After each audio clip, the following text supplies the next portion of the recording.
The wind carried the scent of burning fuel across the black volcanic sand of Iwo Jima. It was February 20, 1945, just after sunrise, when the first Sherman flamethrower tank moved toward the mouth of a Japanese tunnel. The Marines who followed it were not entirely sure what they were about to unleash. Most of them had never seen a flamethrower mounted on a 30-ton steel machine. Within minutes, the island itself seemed to catch fire. The ground trembled beneath their boots. The sand, so dark it seemed to swallow light, made every movement slow.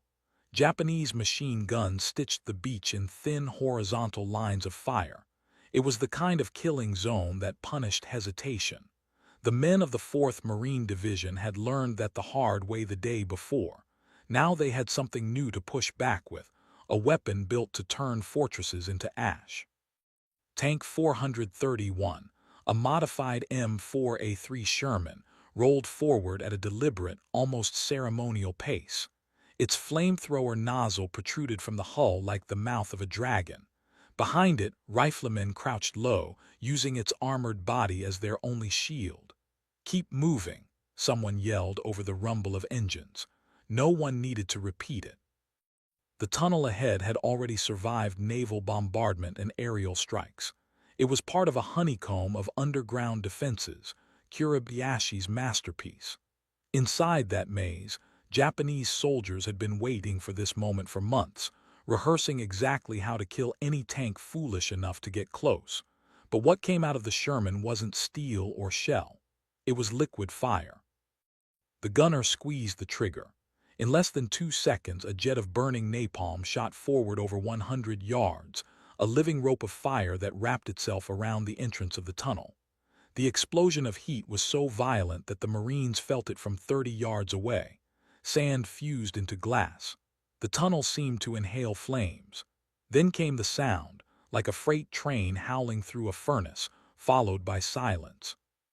Men who had survived machine gun nests and mortar fire froze in place, stunned. The Japanese defenders, hidden in the darkness beneath the island, had believed their tunnels made them untouchable. For the first time, that belief cracked. The effect was immediate and psychological. In a single blast, the old equation of Iwo Jima shifted. Before, a single Japanese bunker could pin down an entire company. Now, one tank could neutralize that bunker in seconds. The Marines advanced behind the Dragon, emboldened by something they hadn't felt since the landing began: momentum. Sergeant Thomas Duplantis watched the flames pour from 431 and knew they had crossed a threshold. "This isn't a weapon," he muttered to a radio operator beside him. "It's an exorcism." The island was being burned of its ghosts, one tunnel at a time. But Iwo Jima was not just any island. Kuribayashi had built a labyrinth under their feet, 11 miles of tunnels, bunkers buried beneath hardened volcanic rock, connected firing points. The Japanese did not intend to win. They intended to kill as many Marines as possible before dying themselves. When the first flamethrower tank appeared, many defenders still believed they could outlast everything. The reality unfolded fast. The first blast killed dozens inside the tunnel. Those who weren't burned alive suffocated as fire devoured the oxygen. There was no countermeasure. No water, no escape. Some tried to flee through secondary exits, only to run straight into Marine rifle fire. Others chose to stay inside, choking on heat and smoke, clutching their rifles like prayers. On the surface, the Marines pushed deeper inland. For days they had fought for every inch, losing hundreds to machine gun fire that came from nowhere. Now they could burn that nowhere. Tank 431 fired again. Another tunnel mouth disappeared behind a curtain of flame. Overhead, smoke rose like a black flag. It wasn't just destruction. It was a message to the men above and below ground alike. A weapon had arrived that even the most disciplined soldiers feared. Officers on the radio spoke quickly, almost breathless. "It works," one captain said simply. "My God, it works." This wasn't the kind of fire that came and went like an artillery burst. This fire stuck. It clung to walls, to air, to human skin. Even those who didn't burn felt the heat through rock.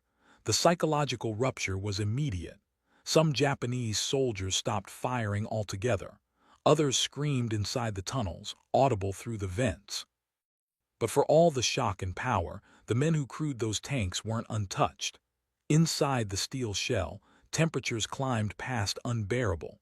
The gunner could smell scorched fabric from his own gloves. Every time he pulled the trigger, he knew he was turning living men into shadows on the wall. By mid-morning, 431 and its sister tanks had advanced farther inland than any previous armored unit since the landing. Marines marked their positions with bright flags so the tanks wouldn't accidentally torch friendlies.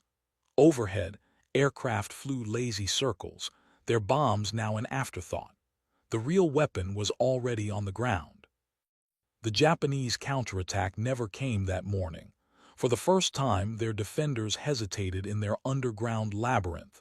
They could face artillery, they could face tanks, but they could not face fire. On the radio, one Marine lieutenant summed it up with a sentence no one forgot. They're not afraid of dying, but they're afraid of burning. The black sand of Iwo Jima still radiated heat long after the last burst of flame subsided. Smoke curled upward like a slow prayer. Marines advanced over glassy sand, past the warped remains of steel doors and blackened stone. No one cheered. They just moved forward, knowing something irreversible had begun. This was the day the island caught fire. This was the morning the war changed shape. Even before the first wave of Marines set foot on Iwo Jima, the battle had already been shaped, not by ships or planes, but by a man who understood how to weaponize the earth itself. Lieutenant General Tadamichi Kurabayashi had spent a year turning the island into a fortress unlike anything the Americans had faced in the Pacific. It was not meant to be defended. It was meant to consume. Kurabayashi walked the island with a small team in 1944, tracing the jagged spine of Mount Suribachi and the ridges that cut across the volcanic plateau. He ordered his engineers not to build a front line but to vanish underground. The beaches, he decided, would not be defended with desperate banzai charges. They would be bait. His real army would live beneath the ash. What emerged over the next months was a buried world. Nearly 11 miles of tunnels carved through solid rock, some wide enough for vehicles, some barely large enough to crawl through. There were interconnected chambers with steel doors, command bunkers, artillery positions dug so deep that bombs did little more than shake the dust loose. Each tunnel mouth was covered with reinforced concrete and black sand to blend perfectly with the island itself. To an approaching Marine, the landscape looked dead and still. In truth, it was alive with thousands of hidden soldiers. Kurabayashi's design broke every expectation the Americans carried from previous island assaults. They expected an enemy who would rush to the beaches and die in waves.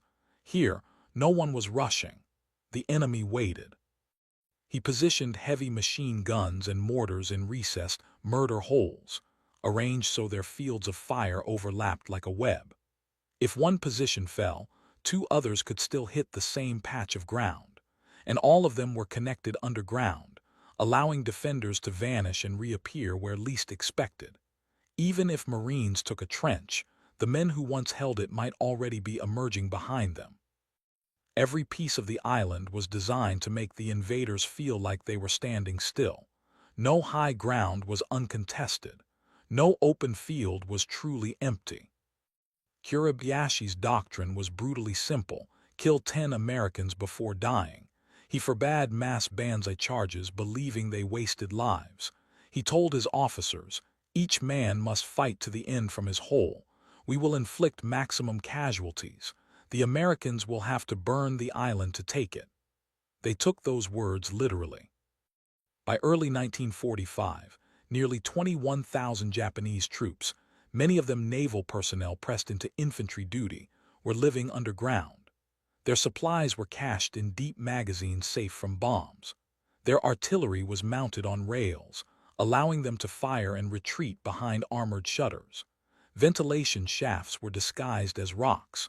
Some bunkers were so deep they would later survive multiple direct naval hits. American aerial reconnaissance saw almost nothing. Pilots reported few visible defenses. Intelligence analysts warned the island was lightly fortified. They were wrong. In February, the Americans unleashed a 72-day bombing campaign and a 3-day naval barrage, one of the heaviest of the Pacific War. When the landing came, Marines expected craters and corpses. Instead, they walked into a silent beach. It felt almost easy. That was the trap. Kiribayashi had ordered his men to hold their fire until the beaches were clogged with men and machines. When the first Sherman tanks and landing craft were committed, the island erupted. Machine guns opened from angles no map could predict. Mortars fell like hail. Entire units were caught in a crossfire that came from nowhere and everywhere at once. Beneath their boots, the defenders moved through tunnels like water through pipes. A machine gun that fell silent wasn't destroyed. It had simply moved. A bunker cleared by grenades could be reoccupied minutes later by men emerging from a hidden door 50 meters away. Marines found themselves fighting the same position again and again, unsure if they had ever really taken it. It wasn't just military cunning, it was psychological warfare. American troops were trained to read terrain, to find lines of advance, cover, and kill zones. On Iwo Jima, the terrain lied to them. Every ridgeline was a trick. Every rock could hide a barrel. No position was safe, not even those behind the lines. Kiribayashi believed in precision, not spectacle. He knew the United States would take the island eventually, but his goal was to make that victory so costly it would scar the American war machine. If the enemy hesitated here, he reasoned, they might hesitate when they reached the home islands. This was not defense, it was deterrence. When American engineers landed, they were stunned to find that even their heaviest bombs had left most fortifications intact.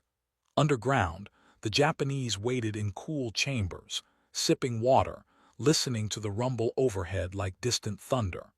They knew their enemy believed the island had been softened. They knew the real fight was yet to come. In the darkness, a soldier could hear the muffled footsteps of Marines passing above and imagine their confusion. It was like watching prey walk over a trapdoor. But Kiribayashi also knew something else. Time was not his ally. Supplies were finite.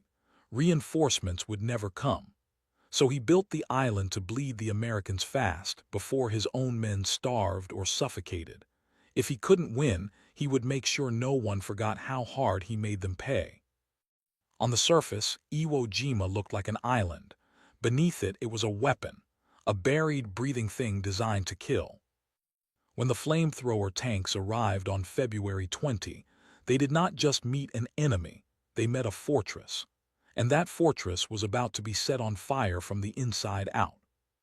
The U.S. military had learned to trust its firepower.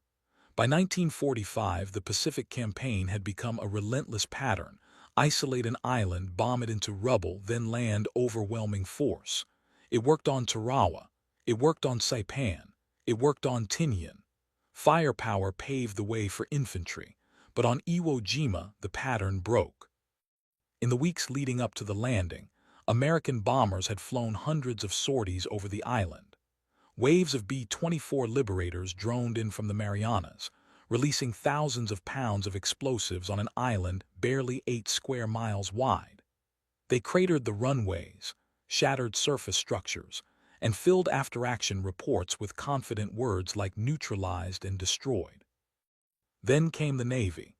Battleships like the USS Tennessee and USS Idaho rolled into firing positions offshore, their massive 14-inch guns thundering day after day. 3 days of near-continuous shelling reduced the beaches to churned black ash, or so it seemed. The truth sat just beneath the surface. Kiribayashi's fortress had gone underground. American bombs blasted the skin of the island, but its bones remained intact. Each tunnel had been dug deep enough to shrug off shockwaves. Ventilation shafts were positioned to deflect pressure. When bombs fell, Japanese soldiers simply sat in their chambers, waiting, drinking water from underground reservoirs. Marines would later describe their disbelief when they landed. "We thought nothing could have survived that," one recalled. "But they were waiting down there like we just rung their doorbell." Intelligence officers had relied on aerial reconnaissance, photographs of surface structures, visible trenches, known artillery sites. From above, the island looked empty. That emptiness was taken as proof of victory. No one realized it was proof of something worse. The Navy expected to crush resistance before the first landing craft hit the beach. But on D-Day morning the bombardment lifted, the sky cleared, and the beaches stayed silent. It was the silence of something unbroken. At 9:00 a.m. Marines hit the black sand. By 10:00 a.m., machine guns hidden in caves and recess positions opened fire from multiple angles. By noon, landing zones were chaos. Tanks bogged down in loose ash. Artillery fire came from nowhere visible. Every time the Americans thought they had silenced a gun, it came back minutes later from a slightly different angle. Commanders radioed the same question again and again. Why didn't the bombardment work? On battleships offshore, officers watched the smoke clear and saw bunkers still standing. Some artillery positions had survived direct naval hits. Gun ports closed with steel shutters during shelling and reopened afterward like nothing had happened. They realized, far too late, that they hadn't been bombing an enemy, they'd been bombing a shadow. The men inside those fortresses were not demoralized, they were rested. For weeks, the bombardment had been a distant thunderstorm. While the Americans believed they were softening the island, Kiribayashi's troops were memorizing their rhythms. Every day at the same hour the bombers came. Every evening they left. Underground, soldiers listened to the pattern and smiled. By the time the landing began, the Japanese had pre-sighted every approach path. They knew exactly where the Marines would step. When the ship stopped firing, it was like a curtain rising on a play they had rehearsed for a year. U.S. Marine commanders faced an unprecedented problem. Their artillery couldn't crush the defenses. Their naval guns couldn't uproot them. The Air Force couldn't dig deep enough to touch them. Iwo Jima was absorbing firepower like a sponge, and then spitting bullets back. Colonel Walter Weller, one of the officers studying early combat reports, described it bluntly. "We were fighting an enemy we couldn't see, inside a mountain we couldn't kill." The terrain made everything worse. Iwo Jima's volcanic ash wasn't like beach sand. It was loose, deep, and treacherous. Vehicles sank. Trenches collapsed. Smoke from naval bombardment hung low, blinding spotters. Marines trying to dig cover often found themselves knee-deep in shifting earth that swallowed shovels faster than they could dig. The Marines needed a way to reach inside the island, not just pound its shell. Artillery could not do that. Rifles could not do that. Even satchel charges barely scratched the surface. Every Japanese position had multiple exits, making it nearly impossible to seal off with conventional infantry tactics. Field commanders filed urgent after-action notes to higher headquarters. Enemy bunkers intact. Recommend development of close assault weapons. Current methods inadequate. The phrase close assault weapons was bureaucratic language for something simple. They needed a way to burn the enemy out of the ground. Marine infantry had used man-portable flamethrowers since 1943, but those tanks on a man's back lasted seconds and exposed the operator to near-certain death. On Iwo Jima, those men were slaughtered before they got close. What they needed was something armored, something that could deliver fire from a safe distance and not die doing it. Inside the staff rooms of the Pacific Fleet, the conversation shifted from artillery planning to engineering.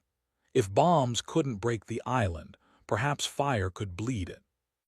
Reports from earlier island campaigns, like Saipan and Tinian, showed that Japanese defenders feared flame more than shells. Shells could be endured. Fire suffocated, cooked, and crushed morale. A flamethrower didn't just kill, it collapsed the will to fight. At Schofield Barracks in Hawaii, a team of Seabees and Marine Ordnance engineers had already begun experimenting with converting standard Shermans into flame tanks. At first, it was a side project. After Iwo Jima's bombardment failure, it became a priority. A weapon was needed that could reach into the tunnels and burn them from the inside out, not just to kill, but to break the fortress Kiribayashi had built. By the end of that week, new orders were moving quietly across the Pacific. The next blow against Iwo Jima wouldn't come from the air. It would come from the belly of a tank. The birth of the most feared weapon on Iwo Jima didn't happen in a secret laboratory or a grand military facility. It happened on a sun-baked lot at Schofield Barracks, Hawaii, under corrugated tin roofs, with welders in greasy coveralls and engineers who had more ingenuity than resources. The order came quietly in late 1944. The Marines needed a machine that could do what artillery couldn't: reach into the underground fortress, burn defenders out of their positions, and survive long enough to do it again. It wasn't just about brute force. It was about precision fire, endurance, and fear. The U.S. already had a workhorse, the M4 Sherman.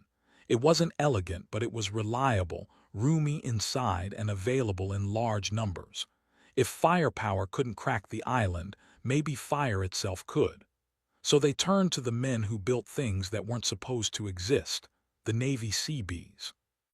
The first step was to gut the tank's 75 gun. Where a cannon once sat, they planned to mount a flamethrower projector. Engineers scavenged from existing designs: the Ronson, the Navy Mark I, and experimental Navy POACWS units. None of them were designed for tanks at this scale, but they had one advantage: simplicity. The real heart of the weapon was the fuel system. Inside the hull, they installed massive pressure tanks filled with thickened napalm, a sticky, gasoline-based gel that clung to anything it touched. Under pressure, it could be fired in a jet more than 120 yards long. The flame didn't just flash, it crawled. Powerful pumps, modified from aircraft systems, forced the gel through an armored hose up to the projector at the front. To ignite it, engineers mounted a small auxiliary flamethrower nozzle beneath the main barrel. When triggered, it created a pilot flame. The main jet followed, turning the tank into a dragon. The system weighed more than the original gun. The balance of the turret had to be recalculated, reinforced. It wasn't elegant, but the crews didn't need elegant. They needed something that would burn through steel doors, kill oxygen in tunnels, and terrify men hiding in the dark. The Hawaiian sun beat down on the welders as they cut and sealed metal. Engineers tested pump cycles late into the night. They were creating something the manuals didn't cover. A few officers looked at the flame range charts and shook their heads. "If this thing works," one of them said, "it's going to rewrite the playbook." Testing began in December. At a small range carved into a ridge, a prototype Sherman roared to life. The projector fired, and a stream of burning napalm shot forward like a living rope. The flame reached 130 yards, farther than anyone expected. The heat was felt nearly half a football field away. Witnesses remembered the silence after the first burst. No one cheered. Everyone understood what this meant. They had built a weapon that didn't just kill, it erased. But there were problems. The first tests overheated the pump. Napalm ignited unevenly, leaving thick burning puddles near the tank. A faulty seal caused one burst to ignite too close to the hull, scorching the paint. Seabees responded the way they always did. They fixed it with what they had: reinforced valves, thicker gaskets, a protective armored cowling for the nozzle. Each failure became a footnote in a brutal learning curve. The fuel system could deliver around 500 gallons, enough for multiple bursts in a single engagement. Each burst lasted only seconds, but those seconds changed everything on the receiving end. A single tank could clear a tunnel entrance in less than a minute. What impressed the Marines wasn't just range, it was controllability. The operator could fire short, sharp bursts or sustained streams, sweeping an area with surgical cruelty. One engineer noted in a test log, a single tank could replace 3 infantry flamethrower teams with exponentially higher survival rates. Tank crews were carefully selected. They needed men who were calm under pressure. Operating a flamethrower tank wasn't like gunning a Sherman. It was hotter, riskier, more claustrophobic. A hit on the fuel system could turn the tank into a rolling funeral pyre, but the crews volunteered anyway. They understood what this weapon could mean. By January 1945, the CBH-1, short for Composite WWII Prototype 1, was operational. 8 Sherman M4A3 tanks were converted in total. They bore no special insignia, no experimental paint. Outwardly, they looked like ordinary Shermans. Inwardly, they were monsters. The Navy kept their existence quiet. Officially, they were POACWS H-1 flamethrower tanks, Pacific Ocean Area, Chemical Warfare Service. Unofficially, they were simply called Zippos, after the lighter that inspired the ignition system. As final tests wrapped up, tank crews drilled on coordination with infantry. The plan was simple but brutal. The flamethrower tank would approach a suspected tunnel or bunker entrance under covering fire. At close range, it would unleash a burst of napalm. Infantry would then move in to finish what the fire started. The doctrine became known as corkscrew and burn. It would define the rest of the Pacific War. In early February, the tanks were loaded onto LSDs, landing ship, tank for transport to Iwo Jima. Each crew inspected their machines with ritual care. They understood that the Japanese defenders had prepared for everything, except this. Sergeant Thomas Duplantis, who would later command Tank 431, scribbled in his notebook before departure, "They think they're safe in the dark. We're bringing them the sun." As the ships left Pearl Harbor, the Pacific stretched quiet and endless. The men didn't know the island they were heading toward would become one of the most violent battlegrounds in American history. But their weapons were ready. The CBH-1 flamethrower tank was no longer an experiment. It was a promise. The horizon off Iwo Jima was gray with smoke and spray. On the morning of February 19, 1945, the invasion fleet stretched from end to end like a floating city. Battleships boomed offshore. Landing craft churned toward the black beaches. The sea itself seemed to tremble. Among the thousands of men packed into those boats were the crews of 8 modified Sherman tanks, machines unlike any the Pacific had ever seen. Their official name, POACWS H-1, meant little to the men aboard. They called them Zippos, 8 steel dragons, each with enough napalm inside to set the earth on fire. Sergeant Thomas Duplantis sat inside Tank 431, sweating in the stale air of the crew compartment. The engine's vibration ran through the soles of his boots. He checked the projector assembly one more time, feeling the smooth curve of the nozzle like a mechanic caressing a heart he had built himself. Overhead, the coxswain of the landing craft barked orders through the wind. 2 minutes out. They'd been told to expect a slaughter on the beach, but no one told them it would look like this. Iwo Jima didn't look like a tropical island. It looked like a black wound in the ocean, volcanic ash instead of sand, cliffs instead of palm trees, no greenery anywhere. The landing zone was soft, shifting, like stepping into powder. Vehicles bogged down within seconds. Marines waded ashore under a silence so unnatural it made the hair on the back of their necks stand up. No one fired. It was a silence Kurabayashi had built deliberately, and at 10:00 a.m. that silence ended. Japanese artillery opened up all at once, like a single breath held too long.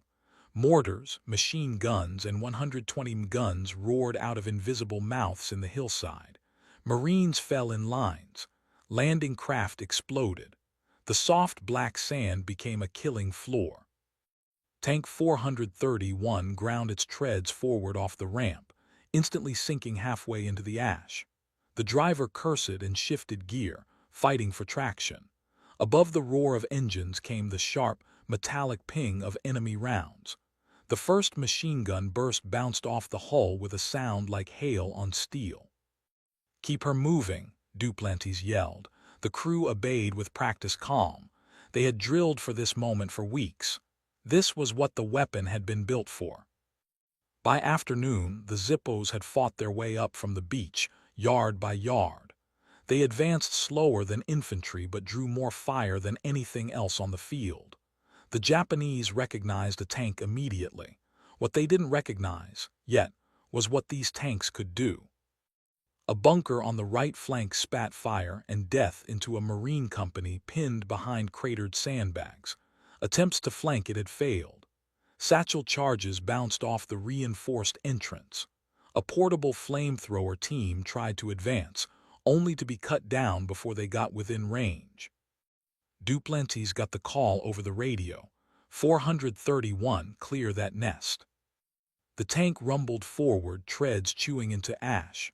The gunner stared through his periscope at a dark rectangle in the hillside, a tunnel entrance. Machine gun fire clattered harmlessly against the frontal armor. "Range 80 yards, he muttered. "I've got it." Duplantis didn't need to speak. The trigger depressed with a soft mechanical click. The projector roared. A jet of burning napalm shot from the Sherman's mouth, arcing through the air like a ribbon of living fire. It struck the tunnel entrance dead center, flowing inward, wrapping the opening like liquid sunlight. The heat hit the Marines behind the tank like the breath of a furnace. Inside, Japanese defenders screamed, a sound most Marines had never heard before, raw and human and brief. The flame followed the air inside the tunnel, crawling downward like a predator. The ammunition inside began to cook off, erupting in a rolling blast that shattered the bunker's steel shutters. Black smoke billowed out. The machine gun went silent. Marines surged forward behind the tank, seizing ground that hours earlier had seemed untouchable. It was the first successful breach of a hardened bunker that day. Word spread quickly along the line. "The Zippos work," someone shouted over the radio. "They work." The Japanese defenders were disciplined, but they were human. Inside their tunnels, the temperature spiked, the oxygen vanished, and the sense of invincibility cracked. They'd spent months believing the underground fortress would shield them from everything. Fire had never been part of their calculations. Duplantis's tank advanced again, hitting a second entrance with a short, controlled burst. The flame stuck to the walls, rolled like a tide, then vanished into the dark. The enemy fell silent again. One Marine captain, crouching in the ash, watched the scene unfold and muttered, "Jesus, it's like watching hell open up." But the battle wasn't one-sided. The Japanese adapted fast. As the tanks approached, mortar fire shifted to hit them directly. Anti-tank guns hidden in recessed caves opened up at point-blank range. A single well-placed round could ignite the fuel tanks, turning a Zippo into a fireball. Tank 431 took a near miss on its right flank. Shrapnel rang against the hull like a hammer on an anvil. Inside, the crew gritted their teeth but held course. They had trained for this. Every inch forward mattered. By nightfall, the Marines held only a narrow strip of beachhead, but something fundamental had changed. For the first time since the invasion began, they had a weapon that could break the myth of invulnerability. The Japanese defenders had prepared for artillery, shells, and bullets. They had not prepared for fire that crawled through their tunnels and took the air from their lungs. That night under a red sky, Duplantis sat on the hull of his tank, exhausted. The engine ticked quietly as it cooled. The smell of scorched earth lingered like a second atmosphere. In the distance, Suribachi loomed like a shadow against the stars. He didn't celebrate. None of them did. They had seen what the weapon could do and what it required to use it, but they all understood the same thing: the fortress could bleed. The beasts had landed. The first day the flamethrower tanks landed, they cleared a handful of tunnels. The second day, they changed the entire tempo of the war. Before February 20th, 1945, every advance on Iwo Jima was a grinding push against invisible machine guns. Marines were forced to crawl forward through loose volcanic ash, throwing grenades into openings they couldn't see, losing men to bunkers that simply came back to life minutes later. Progress was measured in feet. But once the Zippos rolled inland, something subtle, but enormous shifted. Instead of fighting the same bunkers 3, 4, or 5 times, the Marines could burn them out once. Fire didn't just destroy defenses, it hollowed them out. The first reports filtered up to division headquarters by the end of the second day. Flamethrower tanks extremely effective against pillboxes and tunnels. One after-action note read, "Recommend priority use in all assaults." On the ground, the doctrine adapted faster than any memo could travel. The infantry learned to move with the tanks, not behind them. Each Zippo became a spear tip, a slow, smoking, terrifying machine that led assaults into positions artillery couldn't touch. Riflemen followed in its shadow, close enough to avoid flanking fire but far enough to escape the backblast of the flame. It wasn't elegant, it didn't need to be. The Japanese defenses were designed to withstand bombardment. They were never meant to withstand fire that could pour down tunnel throats and eat the air itself. Inside those bunkers, soldiers who had prepared for death by gunfire suddenly faced something far more primal. Survivors described the sound, a roaring liquid thunder followed by silence. The firestorm didn't just kill, it erased options. There was no retreat, no counterattack, no glorious banzai charge. There was only smoke and heat. Marine assault teams began to use a rhythm the men called corkscrew and burn. Engineers would locate a tunnel entrance, mark it with colored flags, and call forward a Zippo. The tank would approach slowly, under cover from riflemen and supporting Shermans with regular 75 guns. At close range, sometimes as near as 30 yards, the gunner would squeeze the trigger. Fire would roar down the hole. Infantry would advance behind the smoke, secure the position, and seal the entrance. This rhythm repeated across the island like the beat of a war drum. At Hill 362, a single flamethrower tank cleared a fortified position in less than 3 minutes, a position that had held off 2 infantry companies for half a day. At the quarry, 2 tanks turned a maze of interconnected tunnels into a collapsed furnace. The reports were clinical. The reality was anything but. From the Japanese perspective, it felt like the earth itself had turned against them. Kurabayashi's fortress was built to neutralize bombs and bullets. Fire crept through its veins. Ventilation shafts, once a clever defense, now became death traps as flame and smoke surged upward through them, incinerating anyone trying to breathe. Many defenders didn't even die from burns. They died gasping for air in sealed chambers, their oxygen devoured in seconds. Those who survived often emerged disoriented, coughing, and blind, easy targets for the Marines who followed behind the tanks. Psychological warfare had arrived uninvited. One Marine sergeant recalled watching a group of Japanese soldiers flee from their own tunnel, something unheard of during the opening days of the invasion. They never ran, he said, until the fire came. For the tank crews, the transformation was both empowering and terrifying. They became the centerpiece of every assault. Where they went, the line advanced. But that also made them targets. Every Japanese anti-tank gun, every mortar tube, and every suicidal infantryman with explosives shifted priority to them. If the Zippos were the spearhead, the enemy aimed for the spear. Tank 431 came under constant fire. Mortars bracketed their movements, trying to collapse the ash around them.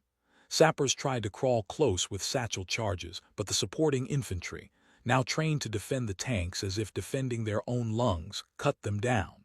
The bond between tank crew and riflemen hardened into something personal. Without the tanks, the infantry bled. Without the infantry, the tanks burned. Commanders noticed the numbers. Positions that once cost dozens of lives to take now fell in minutes. Casualty rates around flamethrower tank operations were significantly lower for Marines, not because the fight was easy, but because the enemy broke faster. Fire cracked what bullets could not. Kiribayashi's officers responded with ferocity. They repositioned artillery, dug emergency escape shafts, and tried to ambush tanks in narrow gullies. A few succeeded. Zippo 435 took a direct hit from a concealed gun, igniting its own fuel and killing the crew instantly. The explosion lit the night sky like a second sunrise.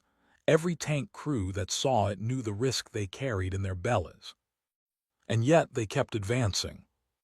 By February 23rd, 3 days after the tanks first landed, the U.S. assault looked different than the one planned in briefing rooms.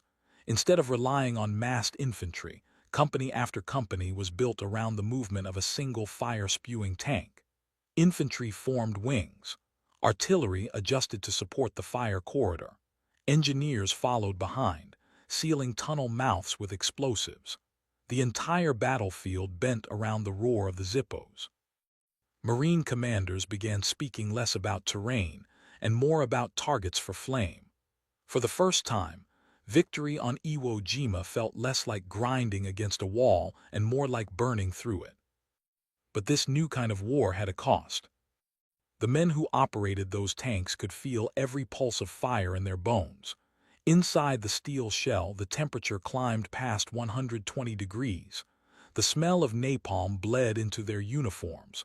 When they pulled the trigger, they didn't just imagine what was happening inside those tunnels, they heard it.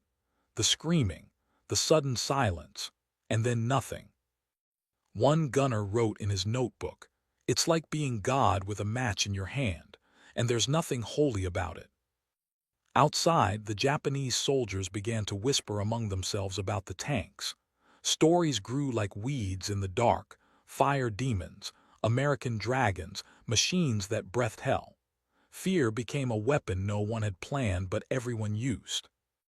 This was no longer the same battle that began on the Black Sands. This was a new kind of war. And both sides felt it in their bones. To the men of the 4th Marine Division, Hill 382 wasn't just a topographical feature. It was a nightmare.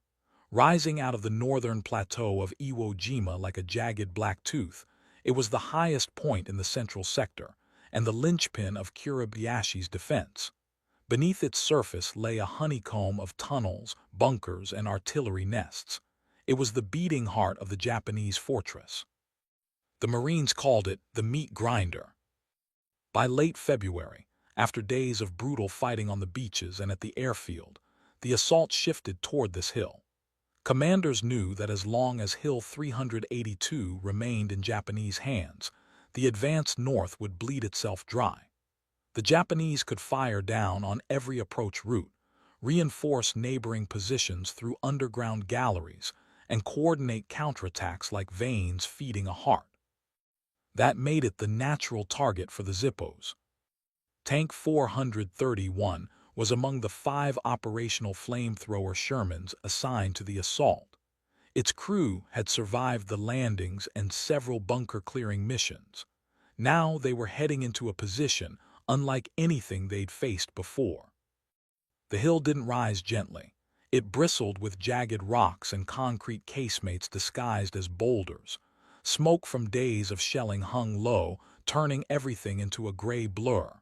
The Marines couldn't see the defenders, but the defenders could see them. Japanese gunners had pre-sighted every inch of the approach. The first wave moved under cover of artillery. Standard Shermans led the way, pounding suspected positions with high-explosive shells. Zippos followed in tight formation, flanked by riflemen hugging the ash. Mortars cracked overhead. Shrapnel rattled off the tanks like hail on a tin roof. "Keep her steady," Duplantis muttered inside 431, sweat already running down his face. The air inside the tank was a furnace. The flamethrower system didn't forgive hesitation. It was a weapon that demanded you move forward or die where you stood. Halfway up the slope, the first Zippo was hit. A well-hidden 47 anti-tank gun punched through its right sponson. Fuel ignited instantly. The explosion was so violent it ripped the turret off. The blast rolled down the hill like thunder. For a moment, the entire line froze. "Keep moving," the radio barked. "Do not stop, do not bunch up." The remaining 4 tanks fanned out, the infantry keeping pace as best they could. They had trained for this. Hill 382 was not going to be taken by courage alone. It was going to be taken by fire. Duplantis sighted a recess bunker halfway up the hill, smoke trickling from a narrow slit. "Range 60, the gunner called. "Burn it." The projector roared. A stream of napalm slammed into the slit, flooding the interior. The bunker's machine gun went silent. A secondary blast followed as stored ammunition cooked off. Marines advanced behind the fire like shadows chasing light. But for every bunker burned, 2 more seemed to open. The Japanese defenders had built depth into their defenses. Each tunnel had multiple exits. Flamethrower bursts could clear an entrance, but unless the tunnel was sealed, defenders simply circled through the underground and reoccupied positions minutes later. "We're burning the same hole twice," one infantryman growled as they cleared a trench for the 3rd time. It wasn't a complaint. It was a statement of how hard the hill fought back. Kurabayashi's gunners switched tactics. Instead of firing directly at the tanks, they aimed at the ash beneath them, trying to collapse the soft ground and trap the Zippos in place. A stuck flamethrower tank was a death sentence. Crews pushed their engines to the limit, forcing their 30-ton beasts up slopes that felt like quicksand.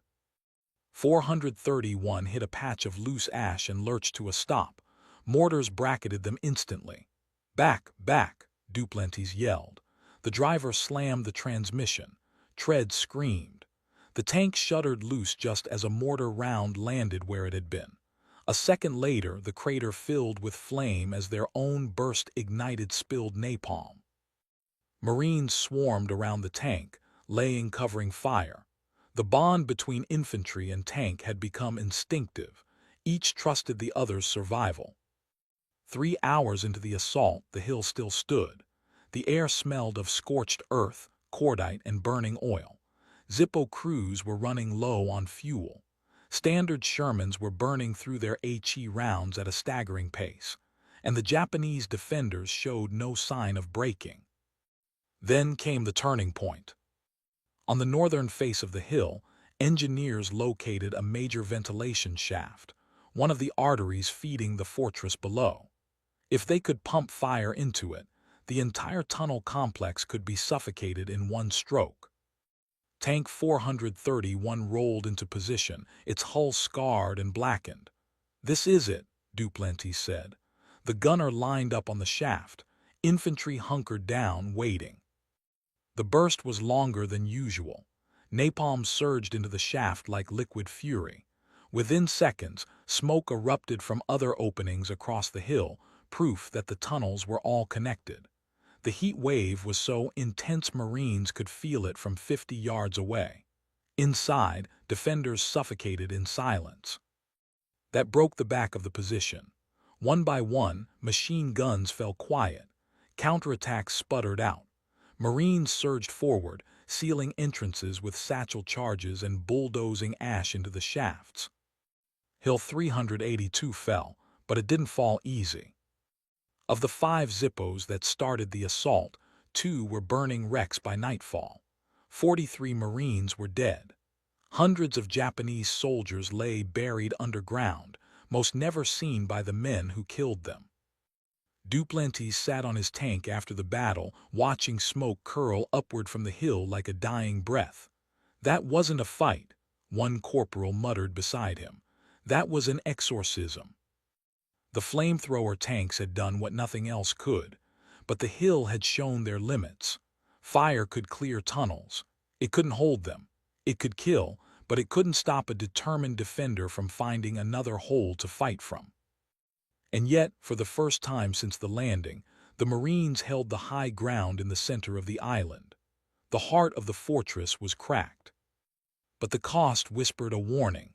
The deeper the fortress, the harder it would be to burn it out. By the third week of the invasion, Iwo Jima no longer looked like an island. It looked like the surface of another planet, scorched, pocked, and flattened by fire and steel. The black volcanic ash was soaked with rain, fuel, and blood. The air smelled of cordite and burning oil. Nothing moved without being watched. Nothing lived on the surface for long. The shock of the first flamethrower strikes had faded. Kurabayashi's men no longer believed they were invincible, but neither side had any illusions left about quick victories.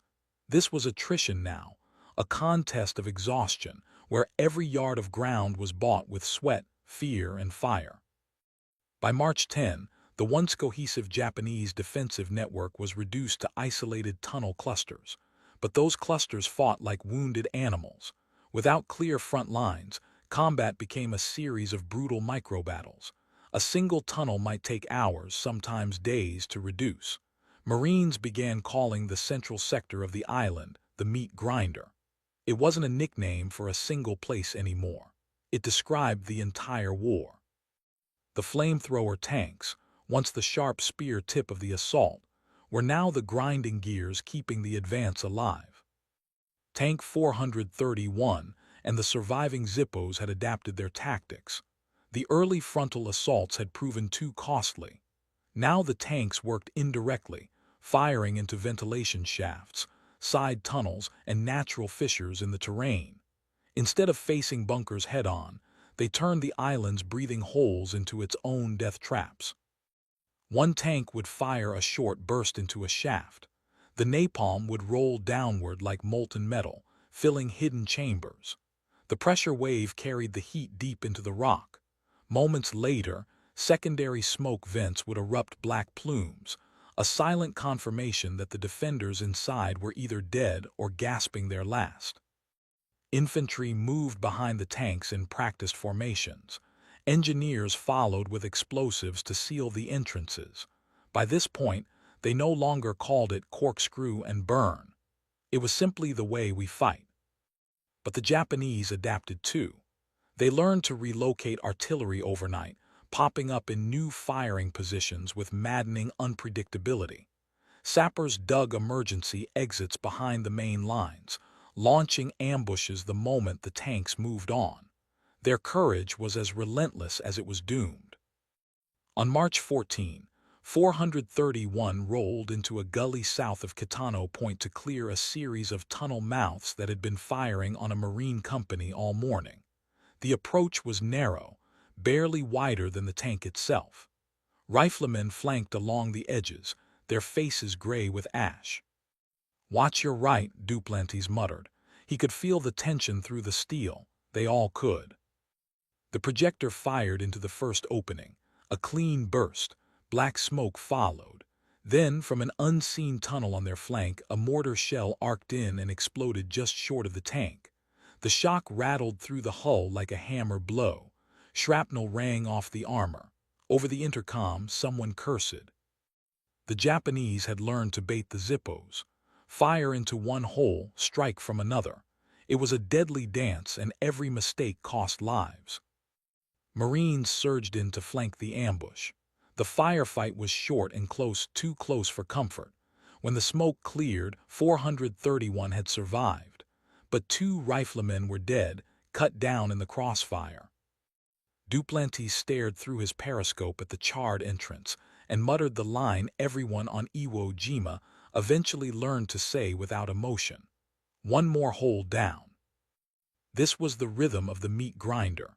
No grand assaults, no cinematic breakthroughs, just hours of crawling, burning, sealing, and moving on. And underneath it all, something quieter, psychological erosion. For the Japanese soldiers underground, the flamethrower tanks became a constant, inescapable presence. Even when they couldn't see them, they could hear them. The distant rumble of treads, the hiss of pumps pressurizing napalm, the whoosh of flame. Some defenders began firing blindly at night, convinced the tanks were approaching when they were. They were trapped in darkness, hunted by a weapon they couldn't outfight. For the Marines, the toll was different.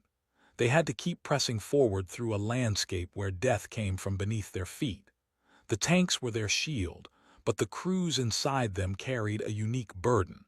Every burst of napalm meant someone, somewhere underground, was burning alive. Tank crewman Corporal James Feldman scribbled in his journal after a long day clearing tunnels near the Northeast Plateau. "It's not a war down here. It's extermination. We're burning ghosts out of holes, and they keep coming." Attrition didn't just kill men, it ate morale.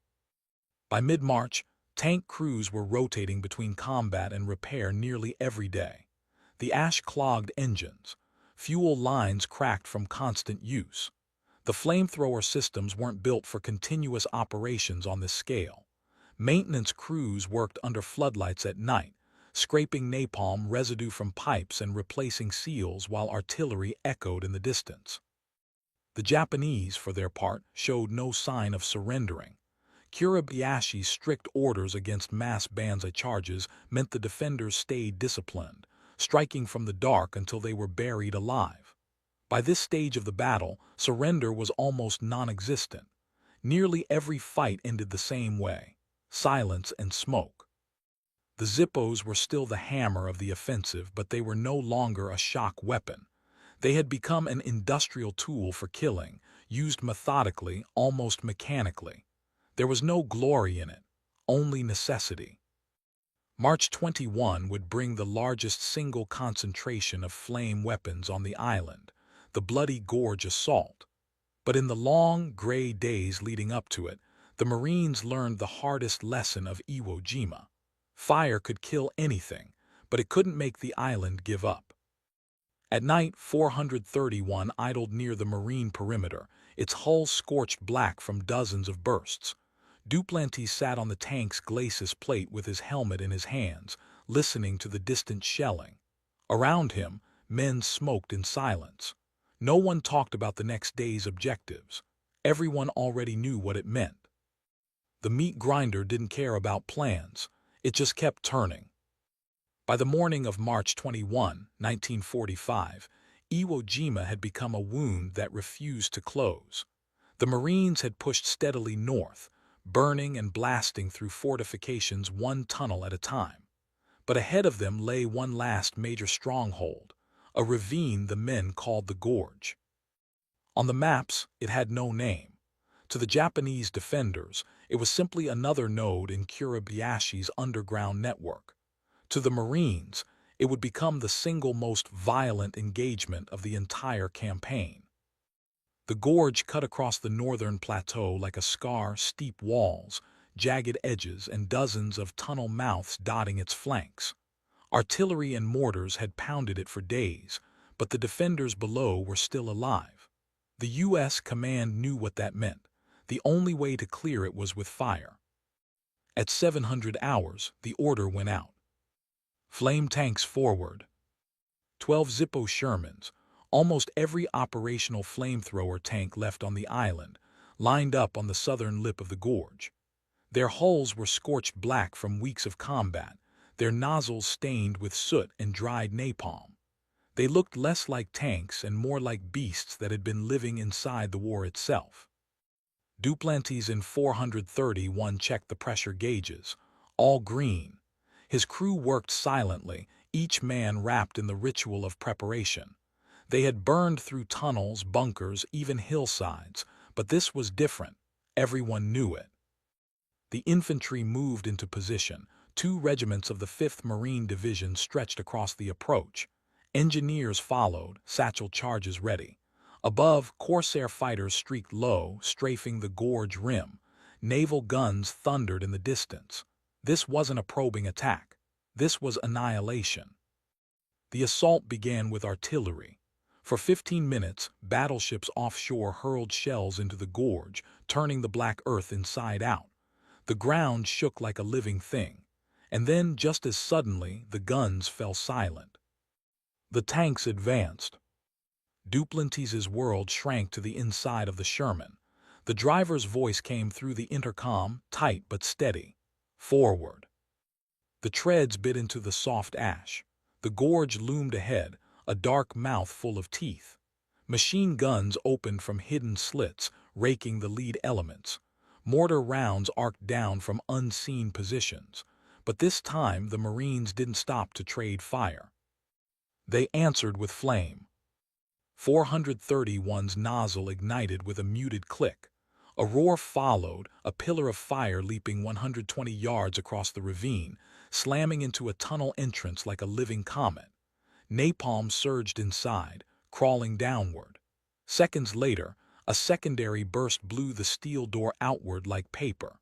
The tank advanced through the heat shimmer. Along the line, 11 other Zippos fired in near-perfect sequence. Pillars of fire licked across the gorge like the spokes of a wheel. For the first time in the battle, the Japanese underground network was being hit simultaneously from multiple angles. No escape routes, no breathing space, just fire. The effect was immediate and brutal. Flames rolled down the slopes, pooling in natural cavities. Tunnel shafts funneled the heat deep underground. Smoke geysered out of secondary vents. Inside, oxygen disappeared. Men suffocated before they ever saw an American face. Some Japanese soldiers tried to flee their tunnels. Most didn't make it far. Marine riflemen cut them down as they stumbled through the smoke, disoriented and coughing blood. A few leapt into the flames with grenades clutched to their chests, trying to take someone with them. None reached the tanks. The gorge turned into a furnace. But the enemy didn't die quietly. Anti-tank guns hidden beneath reinforced casemates opened fire. The second Zippo in the line, Tank 434, took a direct hit to the glacis plate. The crew tried to reverse, but another shell struck the fuel system. The explosion lit the sky. Even from 200 yards away, Duplantis felt the heat. No one inside survived. The loss only hardened the assault. "Keep pushing," the radio barked. "Don't give them air." The tanks advanced into the mouth of hell. Infantry followed in tight formations, sealing entrances with explosives and bulldozing ash to choke off vents. Engineers tossed satchel charges into shafts glowing with heat. Each explosion echoed like a heartbeat through the gorge. A Japanese counterattack erupted from a lateral tunnel, 40 soldiers charging uphill in a desperate Banzai assault. It was the kind of attack Kiribayashi had forbidden early in the campaign, but desperation overruled discipline now. They ran through smoke and flame, some already burning, rifles raised. 2 Zippos swiveled their nozzles downslope and fired. The wave of flame met the charging men mid-slope. The assault vanished in a single, blinding roar. In the command post above the gorge, an officer watching through binoculars muttered, "It's not a battle anymore. It's incineration." Hours passed. The tanks rotated in and out to conserve fuel and avoid overheating. Each burst of flame consumed gallons of napalm, and the gorge drank it like a bottomless pit. By noon, the ravine was unrecognizable, a black, smoking scar littered with twisted metal and collapsed entrances. The Japanese resistance had been shredded. There were no organized counterattacks left, only scattered gunfire from dying positions.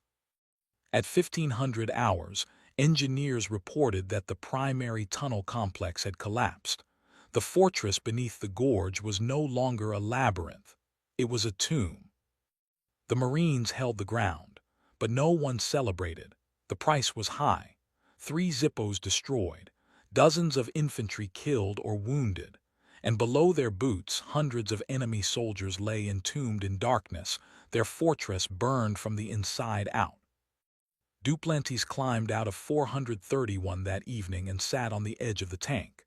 The ash was still warm beneath his boots. Smoke curled up from the gorge like breath from a dying giant. Around him, Marines worked in silence, laying charges, sealing holes, dragging the wounded away. He didn't feel victory. He felt the weight of what they had done.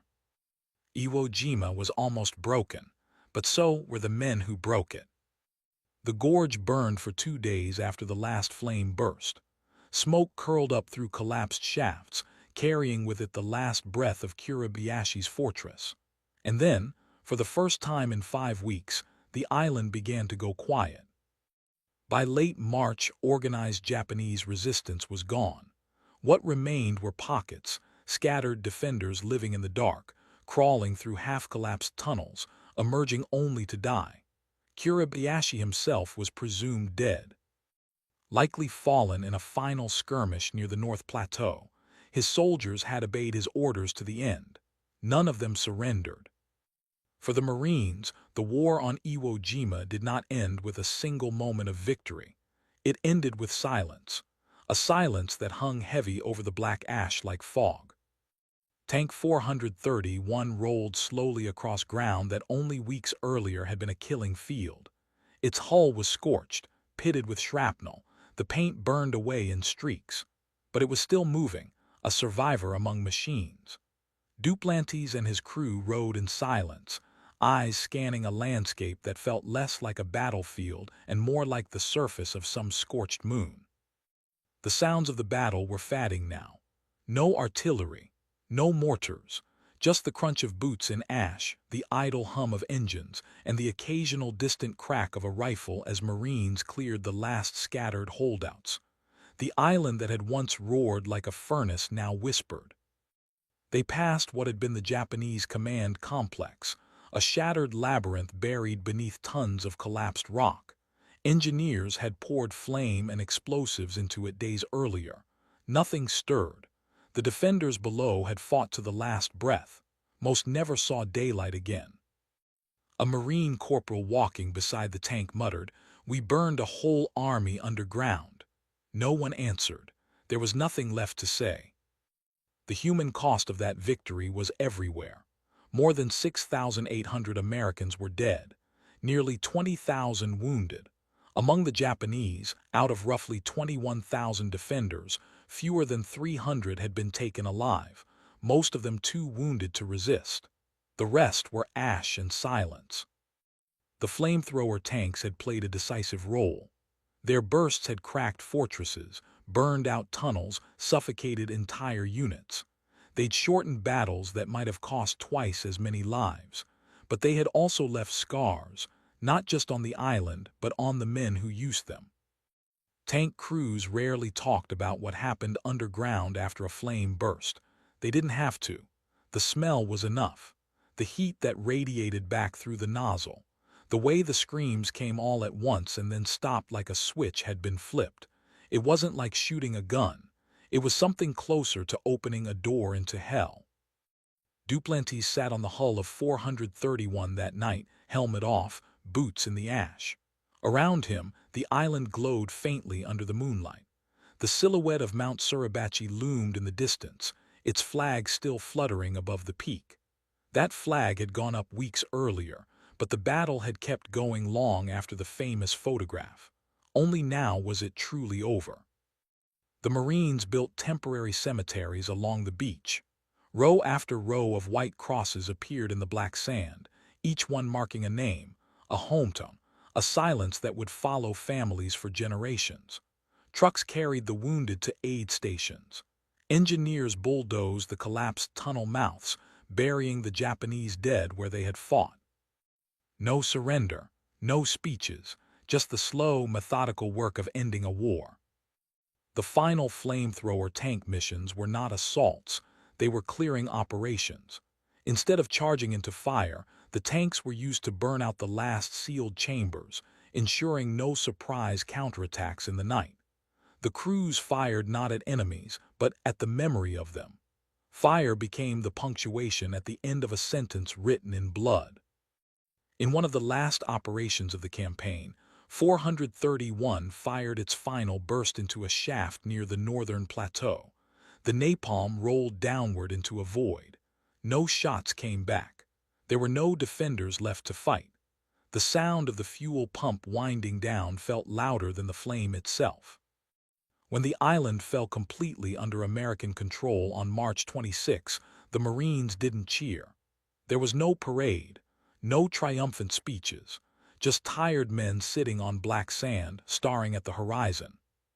In the official reports, the operation was marked as a success, Iwo Jima secured. In the memories of the men who fought there, the word was heavier than that. It was a victory measured in silence, in burned-out tunnels, in the empty space where voices used to be. The flamethrower tanks were to be shipped onward. Another island waited Okinawa, another fortress to burn. For now they rested. Mechanics cleaned the soot from their hulls. Crews wrote letters home, carefully avoiding the things they'd actually seen. Duplantis scribbled one line in his notebook that night. He didn't write about fire or victory or the gorge, just 5 quiet words. The island finally stopped screaming. Iwo Jima had fallen, but no one who burned it out would ever forget the sound.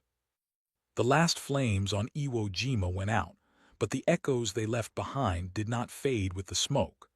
The lessons carved into that island of ash traveled across the Pacific like invisible shrapnel, embedding themselves in the very bones of military doctrine. Fire had not just burned a fortress. It had rewritten the way war would be fought. Even before the last tunnels were sealed, U.S. commanders were dissecting the battle with clinical precision. Artillery and bombs had failed to neutralize Iwo Jima's underground defenses. It was the Zippos, the POA-CWS H-1 flamethrower Shermans, that had turned the tide.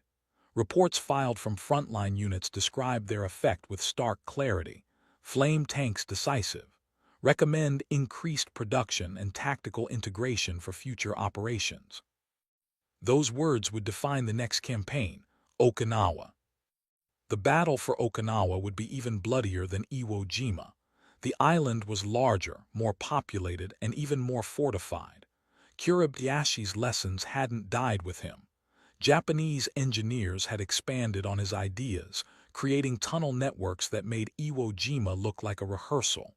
But this time, the Americans were ready. Entire assault plans were built around flamethrower tanks. Instead of being a specialty tool, they became the centerpiece of breaching operations. New units were trained specifically to work in tandem with flame vehicles. Supply lines were adjusted to prioritize napalm delivery alongside ammunition. Fire had become a logistics priority.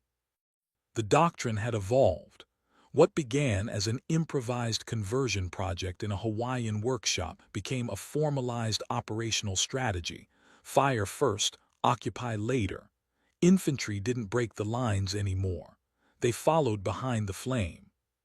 Psychological warfare was no longer a side effect. It was a weapon.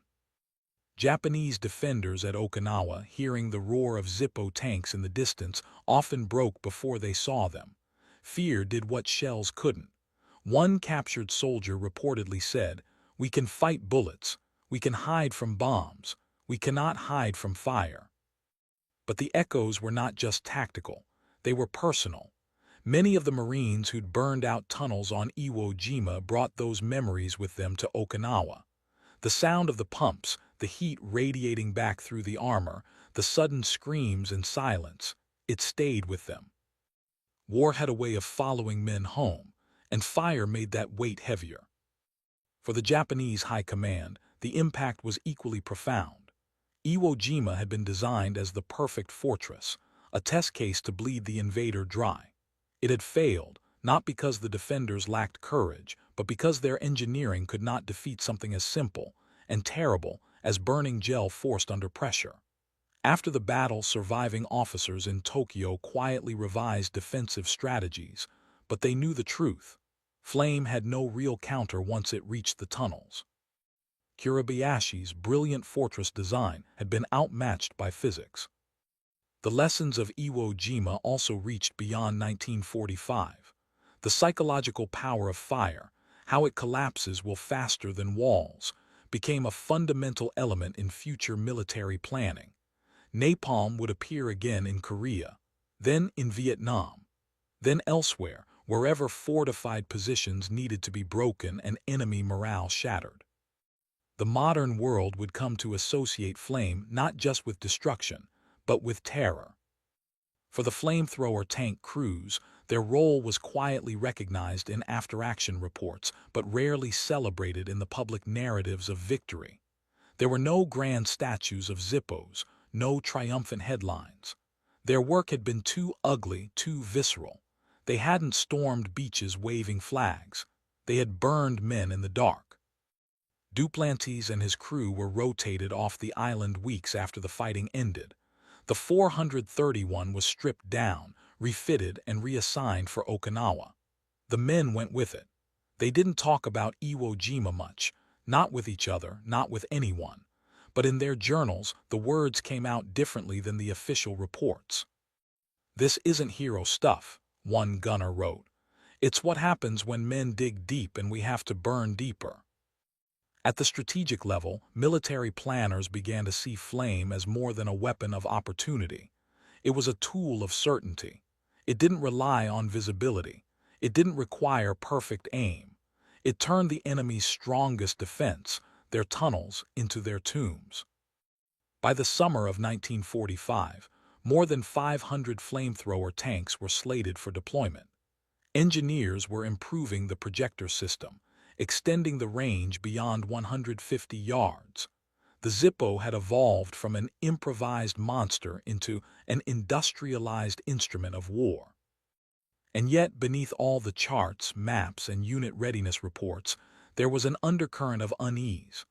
Officers who had walked the black sands understood what those statistics meant in human terms. Fire was efficient, but it was also horrifying. It was a weapon that stripped war of its last illusions of nobility. The Japanese defenders who faced it rarely broke in organized ways. They broke as individuals, alone, choking, burning in the dark. On Okinawa, the stories spread faster than the tanks themselves. Some garrisons abandoned positions without firing a shot.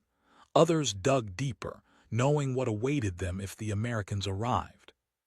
In Washington, the success of the flamethrower campaign fed into another conversation already underway: the projected invasion of the Japanese home islands. If fire could break fortresses on tiny islands, what would happen in cities, in factories, in tunnels beneath Tokyo? It was a question no one wanted to answer out loud. Iwo Jima was small, but its lessons were huge. They echoed through Okinawa, through post-war doctrine, through the psychological understanding of what warfare could become when technology and terror were woven together. In the official Marine Corps archives, one line in an operation summary stands out: "The enemy was buried in fortresses of their own making. Fire was the only language those fortresses understood." That was Iwo Jima's legacy, not just a battle won, but a method born. A method that would shape war long after the black sand cooled. When the guns fell silent on Iwo Jima, the battle didn't end. It simply moved inward into the minds of those who had survived it. History remembers battles in maps and numbers, in flags and victory dates. But the men who lived them remember in flashes: the smell of scorched earth, the hiss of a tank pump, the sudden silence after the flame. For Sergeant Thomas Duplantis and the crew of Tank 431, the war moved on to Okinawa. But Iwo Jima never really left them. It lingered in the way they slept, in the sound of engines, in the faces that no longer sat beside them inside that steel shell. In the years that followed, when people spoke of the island, they spoke of Suribachi, of the flag, of the heroism on the beaches. Few spoke of what happened beneath the surface. Fewer still spoke of the fire. The flamethrower tank crews were not war heroes in the traditional sense. They weren't photographed storming ridges or raising flags.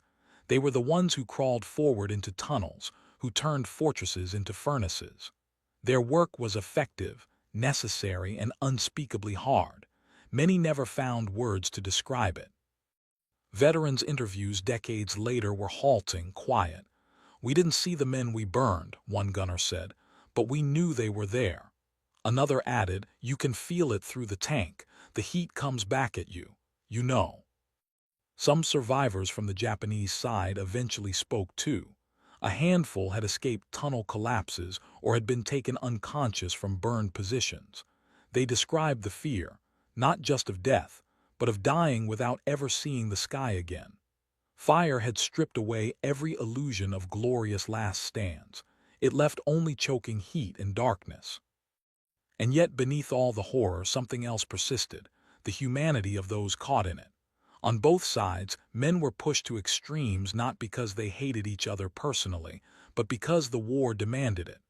The flamethrower tank wasn't born from cruelty. It was born from a problem, a fortress that wouldn't break, and from men trying to survive inside it. As the years passed, the Zippos were scrapped or displayed in museums, their steel faded and quiet. But to the men who operated them, they were never just machines. They were both shield and burden. They had saved countless marine lives, and they had burned countless others out of existence. Duplantis lived a quiet life after the war.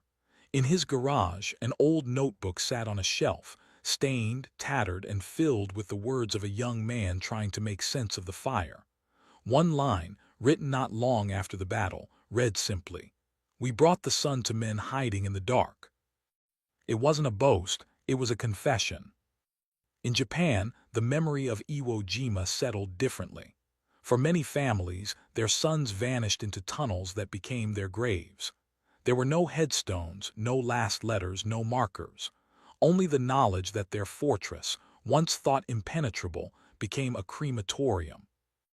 Yet in time, veterans from both sides began to meet, not as enemies, but as men who had stood on opposite ends of something bigger than themselves. At memorial ceremonies, they bowed not to victory or defeat, but to the dead beneath the ash. The fire that once divided them became the shared weight that united their memories. In military academies, Iwo Jima is taught as a case study in fortification and assault. Students learn about tunnel systems, flamethrower range, bunker sealing, and casualty ratios. They do not hear the screams or the silence after them. They learn the mechanics of the battle, not the cost. But for those who were there, the cost is everything. The flamethrower tanks never became icons of American victory. They were too terrifying for that. They represented the part of war no one wanted to glorify, the part where technology and fear fuse into something unstoppable. Yet without them, Iwo Jima might have cost thousands more lives. They were monsters built to fight monsters. Today, the island is quiet. Vegetation has returned in patches. Tourists and military personnel visit the memorials. The black sand still clings to boots, just as it did in 1945. Beneath the surface, the tunnels remain, a labyrinth of stone and shadow. Some are sealed. Some still breathe faint drafts of air as if remembering. At the crest of Suribachi, the flag still flies. It's a symbol of victory. But down below, buried in the volcanic earth, lies the story that flag doesn't tell. The story of men burned out of fortresses, of tanks that breathed fire, of survivors who carried the weight long after the ash cooled. Memory is not clean. It is not sharp like a metal or tidy like a photograph. It is a weight, and on Iwo Jima that weight was forged in fire. Duplantis never called himself a hero. None of the Zippo crews did. But when he returned to the island decades later, he stood at the edge of the gorge, the wind moving through the brush, and whispered, "This is where it got quiet." Not a celebration, not a curse, just memory. Iwo Jima was a story of strategy, of weapons, of fear. But above all, it was a story of men, and the fire that changed them forever.